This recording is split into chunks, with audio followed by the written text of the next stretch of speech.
What's up, everybody? Welcome into Breaking the Huddle. I am Joel Klatt. This show is brought to you by Dr. Pepper. It is the one fans deserve. We've got a lot to get into today. I got my new top 10 this week. We got to break down this Penn State, Ohio State matchup, this monster game that we've got this Saturday. And then at the end of the program, we go out and take your questions with a little questions from Fansville. Let's start with this week's top 10 as I see them, though, and we'll reveal them 10-1. So at 10, I've got a team that bounces back and gets inside of the top 10. Again, that loss to Oklahoma, even though they lost, Texas is at 10, North Carolina is going to be at 8, and then a couple of teams that played an epic game last weekend in Seattle. 8 is Oregon, and 7 is Washington. Full disclosure, I wish that I would have put Washington higher. And I'll tell you why I didn't in a little bit, but that was a fantastic game. I came away impressed with both teams. There's two things, though, that we've got to talk about in relation to last week's game. And from the Oregon perspective, it's got to be the decisions that Dan Lanning made. Everybody is talking about the decisions that he made. He goes for fourth down inside of 10 seconds right before the half, and then the other fourth down right at the end of the game. Now, in both of those scenarios, as you're watching these plays play out, the one right before the half I felt like was a worse decision than the one at the end of the game. And the reason is because at the end of the half, you don't have the benefit of, if you fail, the opposition is backed up, and then you're going to get good field position on your subsequent series. So all of that reward is taken out. Then at the end of the game, I don't mind this. He's got one snap to try to win. If you asked him before the game, you got one snap to win, are you going to take it? He would say, absolutely. The problem with both of the decisions, though, was the execution and the play call. For Dan Lanning, his strength at quarterback and Bo Nix is his ability to operate the system and operate efficiently.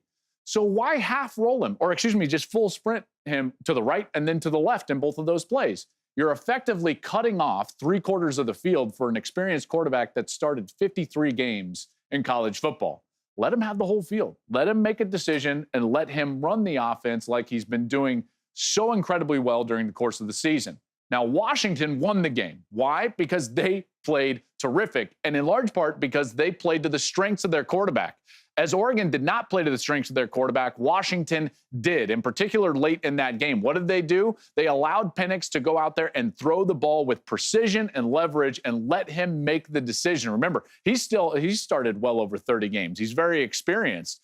And so you've got great wide receivers on the outside. Let him make a decision about where he wants to go with the football and what leverage he wants to throw with. That's his strength, and that's what they did, in particular in that last series, and that's why they ended up winning the football game. Now, why are they only 7? Because I had a hard time justifying penalizing the other teams for taking care of their business. So as we move up, I've still got Penn State at number 6. They took care of their business. At 5, I've got Ohio State. They took care of their business. Maybe their most impressive game so far this season. All the injuries, still went out there and handled their business against Purdue.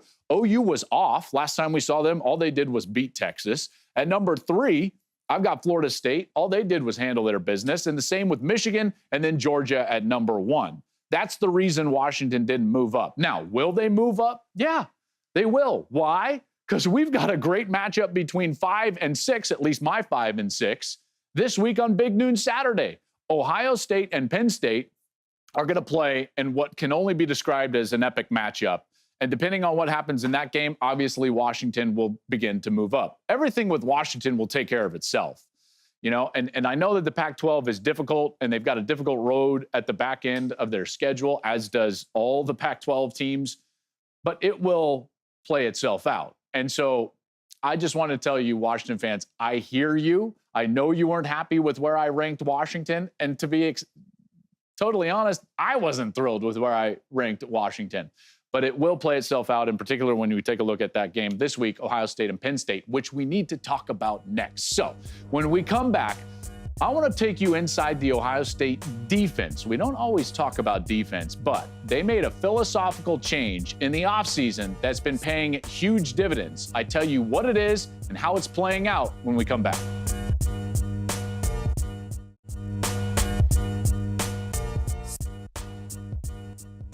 Hey, what's up, everybody? Welcome back to the program. Let's get into it. Let's talk about this matchup, and we're going to start with the Ohio State defense. And the first thing you got to know about the Ohio State defense is that this year they are a little bit different from a philosophical standpoint than they were a year ago. Let's take a look at some of the things that we've got going on trend-wise. One of the things is that they're blitzing way fewer amount of times than they were in previous seasons. In fact, their 26.6% blitz rate is the third lowest in the Big Ten.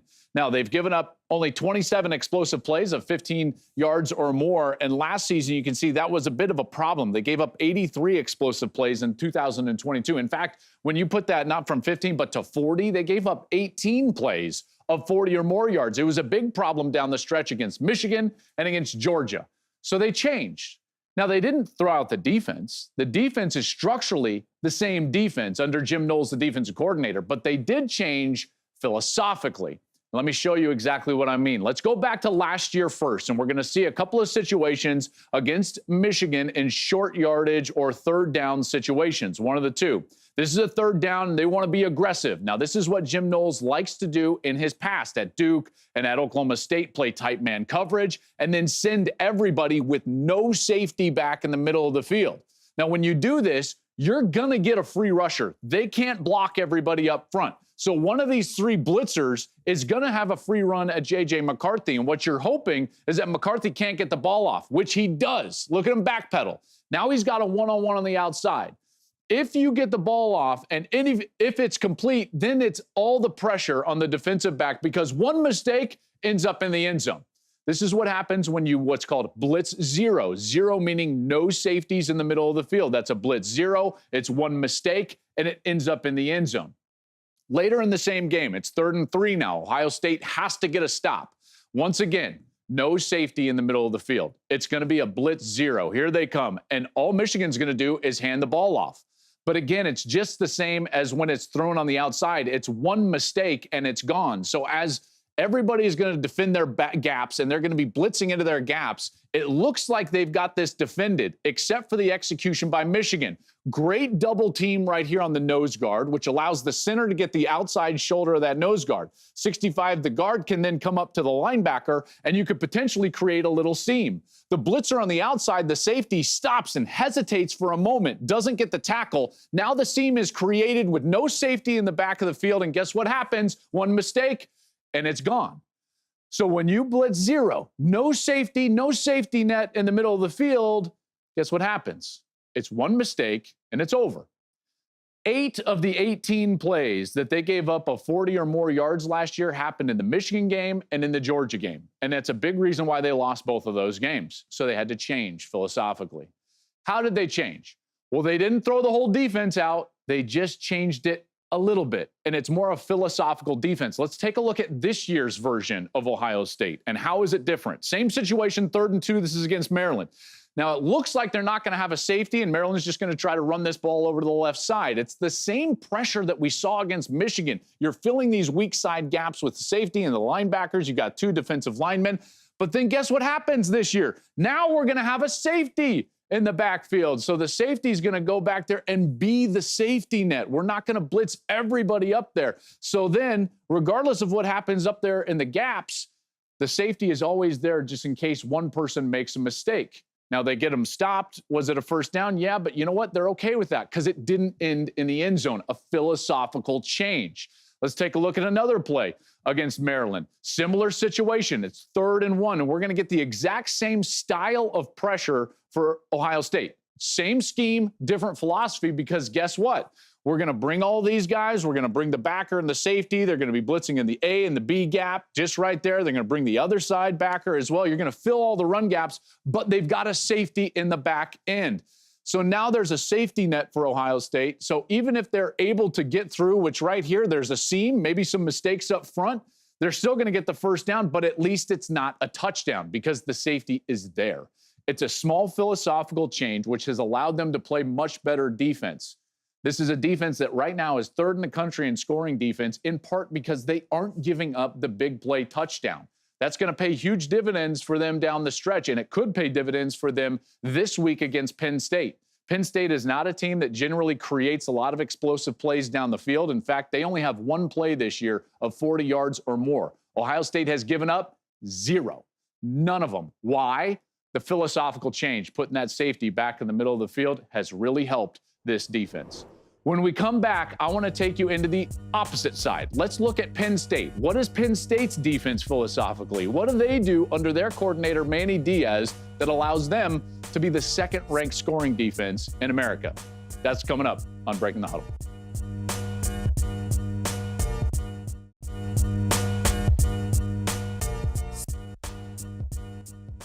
What's up? We roll on here with our breakdown of what will be a massive game in Columbus on Saturday. Penn State traveling to take on Ohio State. Now, for Penn State, before we get into the defense, let's first just talk a little bit about this moment in time for this program. This is a big moment for James Franklin and the Penn State Nittany Lions because this is a team that very clearly has succeeded in separating themselves out from the rest of the pack, really even in college football. And now they need to take the next step, which is beat one of these two teams in the Big Ten East, whether it's Michigan or whether it's Ohio State. And in some degree, I think a lot of us think that they're probably better suited or built to face Ohio State because of the style with which Ohio State plays and the style with which Michigan plays. Okay, so if we're looking at this weekend is a giant opportunity for this program, for this coaching staff, for these players. And while a lot of their players are going to be back next year because they're sophomores, it still presents this great opportunity for them to potentially take that next step and beat one of those teams that they've struggled beating in the last couple of years. Remember, last year they were 11-2. Only two losses were Ohio State and Michigan. In fact, they have not lost since they played Ohio State last year. They've won 11 straight games. They've been totally dominant. This is the next step. Now, can they do that? A lot depends on their defense. Now, I know Ohio State hasn't been spectacular offensively, but we know that this is a team under Ryan Day that is getting better offensively. They're finding their identity offensively. They probably played their best game on offense last week against Purdue. So let's talk about Penn State. What is this defense in its philosophy? And what are they trying to do and trying to achieve under their defensive coordinator, Manny Diaz? He's a guy I really like. Always love chatting with Manny Diaz. And it's a defense that's one of the best in college football. The first thing you got to know is that they're built with length and athleticism. They want to play aggressive with really good athletes, and they have those. Guys like Chop Robinson and Adisa Isaac up front, Abdul Carter at the second level, Kalen King at the third level. They've got great players at every single level, and they all generally have length and athleticism, and they play with speed. They also love to be aggressive. They blitz almost 60% of the time. That's the highest rate in the Big Ten.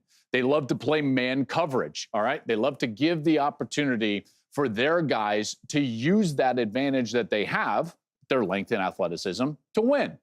And then lastly, they had a hard time dealing with Marvin Harrison. And so we need to take a look at how this philosophy handles this player. Because Marvin Harrison went 10 for over 180 last year, a lot of those on third down, and was a big reason why Ohio State was able to win the game. So let's first take a look at what is this defense in their construction, and what is their DNA. Their first DNA is tight, aggressive, man coverage. You see that being played at the top of your screen against Illinois.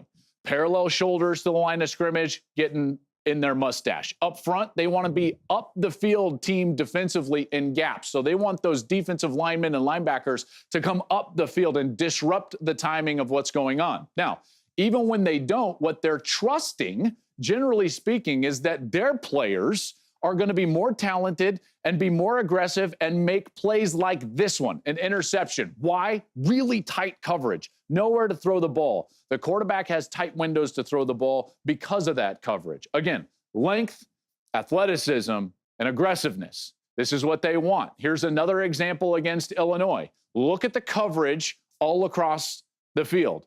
Tight bump coverage. They're sitting just right there, just parallel shoulders, daring the opposition to try to win.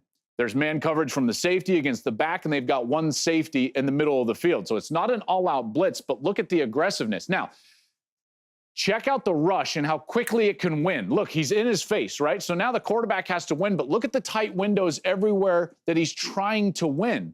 This is what makes it difficult. If I'm a quarterback, yeah, I might be able to get the ball out, but where am I throwing it? So he tries to find a wind, and you see how it's hard to execute. So the ball's just a little bit high, and guess what? It's an incompletion. So this is what they're relying on.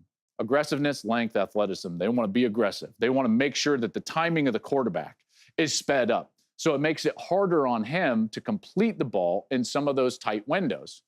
Now, they do other things structurally, but overarching, that's kind of their philosophy. That's how Manny Diaz cut his teeth as a young defensive coordinator.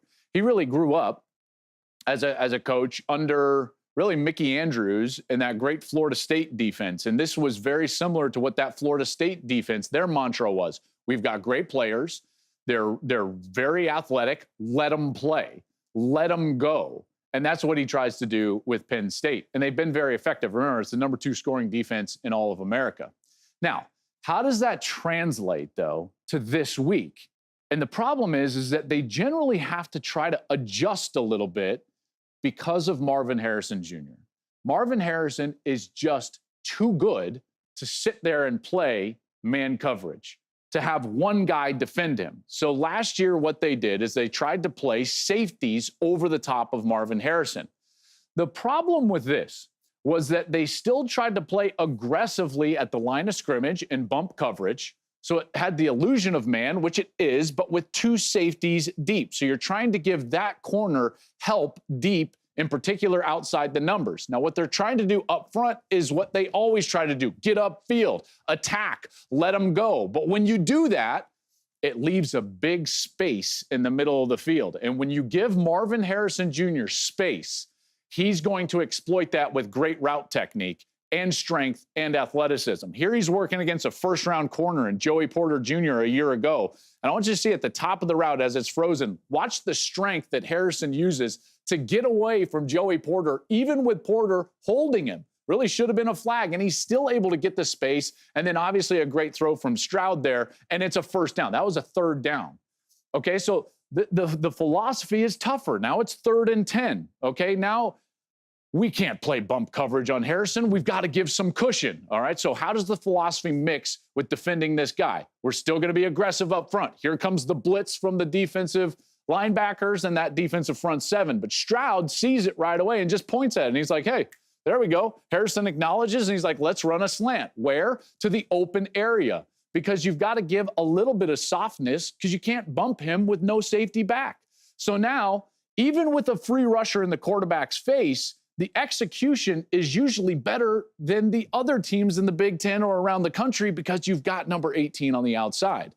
So you saw in that last play against Illinois, it was similar. They wanted man coverage. They tried to run slants, and it's harder to complete. Why? Because the level of player at quarterback and wide receiver that Illinois is using is different than the level of player that Ohio State is using. So if they try to play that way and they give those opportunities to number 18, he really made him pay last year, 10 for 180. So when you're watching this game, early in the game, watch to see how Penn State handles Marvin Harrison. Do they try to double team him? Do they try to bracket him? Do they want to play him with just man coverage? Because I guarantee you this, as soon as he gets a single man in man coverage and he can try to go and beat him, they're going to throw it to Marvin Harrison Jr. It's going to be a great chess match. It's going to be a great game. I can't wait to see it play out. 2 great defenses, 2 young quarterbacks, good players all over the field. It should be pretty epic in the shoe on Saturday for Big Noon Saturday. When we come back, I've got questions from Fansville. That's right. I answer your questions coming straight up.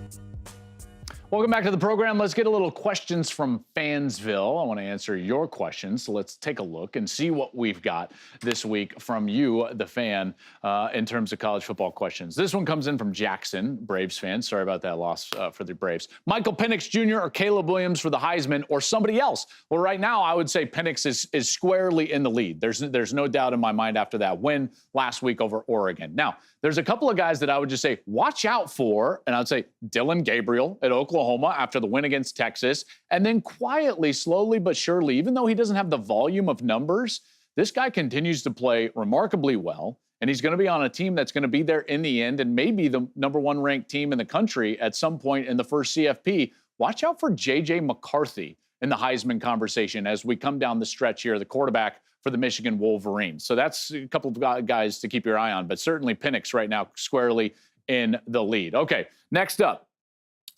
we've got, let's see, Rack writes in, USC fan. He says, if USC gets a respectable defensive coordinator, do they instantly become national title contenders?